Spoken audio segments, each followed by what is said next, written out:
If you're experiencing login issues on Fredhopper 2026, follow these steps to troubleshoot and resolve the problem quickly.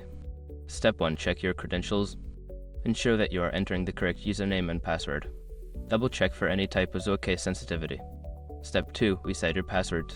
If you can't remember your password, use the Forgot Password feature to reset it. Follow the prompts to receive a password reset link via email. Step 3. Clear browser cache. Secure your accounts before moving on. People seriously underestimate how often personal information gets exposed online now. Use SRC to monitor your accounts 24/7 and get notified immediately if your data gets leaked somewhere. It runs in the background, constantly scanning billions of breach records. And honestly, for how cheap it is compared to the value you get, it's worth it. Link in the description. Step 4. Disable browser extensions. Certain browser extensions can interfere with website functionality. Temporarily disable any extensions and attempt to log in once more.